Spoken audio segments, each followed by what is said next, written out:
প্রত্যেকে নিজেরা নিজেরা গিল্ডে তারা নিজেরা ছাঁটাই বাছাই করবে। গিল্ডে সব আসল মেম্বাররা তারা সবাই সবাইকে বহু বছর ধরে চেনে।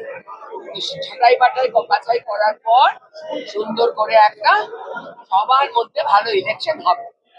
দিদি মেকআপ গিল্ডে একটা জল খোলার জায়গা তৈরি হয়েছিল, মানে একজন সবথেকে বেশি মেকআপ গিল্ড নিয়ে একটা বিষয় তৈরি হয়েছে, সেই বিষয়টা কি নিয়ে আপনারা কি ভাবেন? সব গিল্ডে কিছু না কিছু ছিল, শুধু একটা মেকআপ গিল্ড নয়, কোনো না কোনো প্রবলেম অনেক গিল্ডে ছিল। সেগুলো সবাই মিলে তার প্রয়োজন অপ্রয়োজন সুবিধা অসুবিধা সব মিলিয়ে মিশিয়ে একটা দুর্দান্ত সলিউশন হলো। মিঠুনদা সবকিছু একদম মিটিয়ে দিলেন এবং যা ফাইনাল রুলস এন্ড রেগুলেশন তৈরি হবে সেগুলো নিজেরা নিজেরা গিল্ড বসে ফাইনাল বানিয়ে এনে আমাদের সব যা মিঠুনদা সাজেশন সবাই গিল্ড মেনে নিয়েছে। বাট গিল্ডের লোকেরা তারা নিজেরা নিজেদের একটা এমওএম বানাবে, নিজেদের একটা এসওপি বানাবে যে কিভাবে তারা চলতে চায়। সেটা নিয়ে তখন আবার আমাদের কিছু ছোটখাটো যদি চেঞ্জেস হয় তা করা হবে। দেখো আমরা বেসিক্যালি এর প্রিলিমিনারি যে সাবজেক্ট গুলো ছিল সেগুলো নিয়ে আমরা মিটিংটা করে অলরেডি একটা ডিসিশনে এসেছিলাম। তারপর আমরা সকলে মিলে মিঠুনদাকে পেলাম। মিঠুনদা নিজে উৎসাহিত হয়ে বললেন যে হ্যাঁ আমি দেখবো তোদের পুরো ব্যাপারটা। তো তখন মিঠুনদা এটাকে একটা তার দীর্ঘ যে অভ্যেস আছে, যে এক্সপিরিয়েন্স আছে, সেই এক্সপিরিয়েন্সের উপরে বসে তিনি সেটাকে পুরোটা পর্যবেক্ষণ করলেন এবং তার উপর সে সকলের সাথে ফাইনালি ডিসকাশন। এটা বহু টেকনিশিয়ান ভাই বন্ধুরা বহু মানুষই জানিয়েছিলেন যে ঠিক এই অবস্থায় যেখানে ফেডারেশনের নতুন বডি তৈরি হতে দেরি হয়েছে বা এই সময় অন্যরকম ভাবে কাজ চলছিল, সেখানে কিছু কিছু মানুষ তারা দীর্ঘক্ষণ শুটিং করছিলেন, কেউ 18 ঘন্টা, কেউ 20 ঘন্টা, কেউ আবার 24 ঘন্টাও শুটিং করেছে। কেউ আর্টিস্ট বা টেকনিশিয়ানদের ফেরবার জন্য গাড়ির অব্দি বন্দোবস্ত করেননি। এই ক্ষেত্রে এই মিটিং থেকে সম্মানীয় মিঠুন চক্রবর্তী এবং সবাই এই বিষয়টা একদম মানবিকতার ক্ষেত্রে দাঁড়িয়ে যতক্ষণ না এই নতুন ফেডারেশনের কমিটি তৈরি হচ্ছে তার আগে এই নিয়ম ভেঙে যা খুশি তাই করে কাউকে যন্ত্রণা দেওয়া যাবে না, স্পষ্ট করে সেই অনুরোধ জানানো হয়েছে। তো আমরা এটা অ্যাকসেপ্ট করছি যে যদি কেউ তাড়াহুড়োর বসে বা যদি কেউ ভুল করে এই কাজ করে ফেলে থাকেন তো তারা নিশ্চয়ই আর এই বেনিয়মটা করবেন না। কারণ যে কোনো টেকনিশিয়ান বা আর্টিস্ট বা জড়িত কেউ এতক্ষণ কাজ করলে বাড়ি যেতে না পারলে দুর্ঘটনা ঘটতে পারে, তিনি মারাও যেতে পারেন। এরকম দুর্ভাগ্যজনক ঘটনা আমরা কেউ চাই না। তাই স্পষ্ট তাদের অনুরোধ, এই ধরনের সময়ের উপরে চলে গিয়ে কিছু নেই তাই দুহাত তুলে নৃত্য করে এটা করলে আমাদের ইন্ডাস্ট্রি একে অপরের প্রতি যে ভালোবাসা, একসঙ্গে আঁকড়ে থাকবার, বেঁচে উঠবার নতুন করে যে দিশা, সেটা নষ্ট হবে।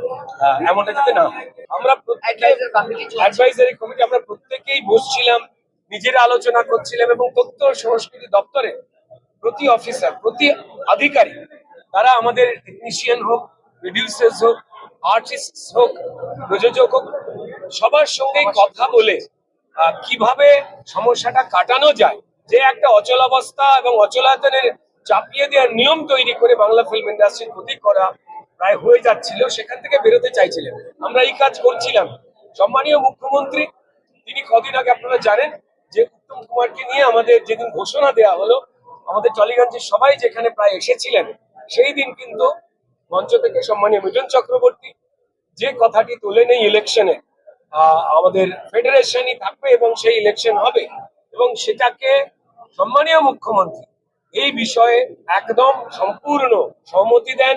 উনি মিঠুনদাকে দায়িত্ব দেন জিনিসটা একদম আজকে ফাইনালাইজ করার জন্য। আমরা যে কারণে আজকে 4 জুন এসে চিঠি জমা দিয়েছিলাম যে আমাদের ফেডারেশনের নির্বাচন হোক, তার আজকে বাস্তব রূপটা আমরা পেলাম যে আলটিমেটলি সরকার পক্ষ টেকনিশিয়ানদের পাশে দাঁড়িয়ে ওনারা প্রস্তাব দিয়েছেন যে নির্বাচনের মাধ্যমে নতুন কমিটি তৈরি হোক এবং ফেডারেশন তৈরি হোক।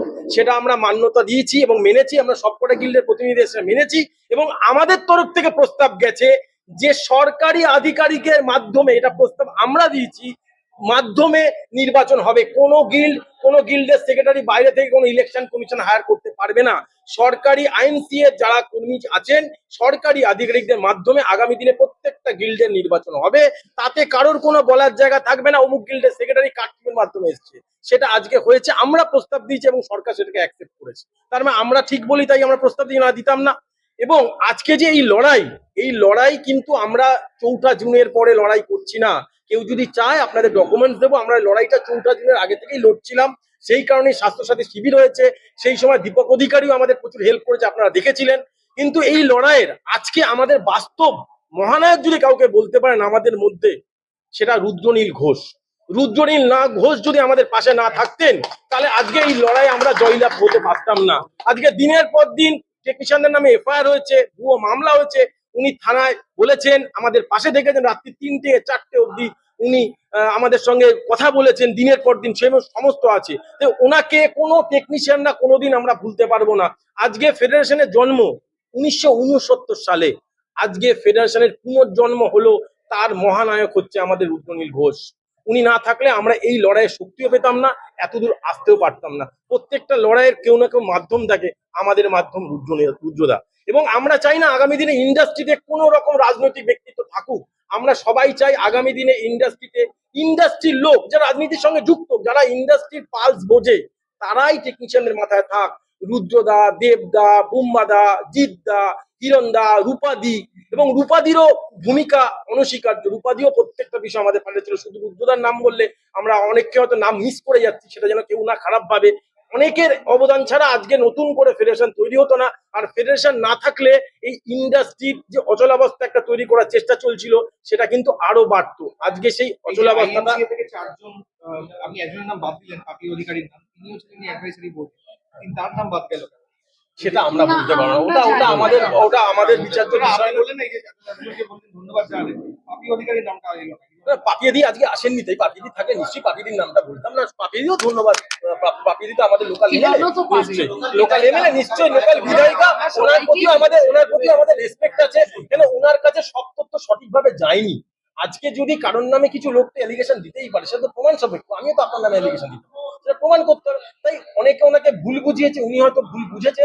আজকে যদি সত্যি আমাদের নামে কোনো অ্যালিগেশন থাকে, অ্যালিগেশন প্রমাণ করুক, আমাদের কোনো অসুবিধা নেই। কিন্তু কারোর এই প্রত্যেকটা গিল্ডের অনাস্থা এনে ভোট করা উচিত ছিল। কিন্তু যখন সরকার পক্ষ থেকে বললো যে সবকটা গিল্ডের ভোট হবে, আমরা প্রত্যেকেই কিন্তু মেনে নিয়েছি।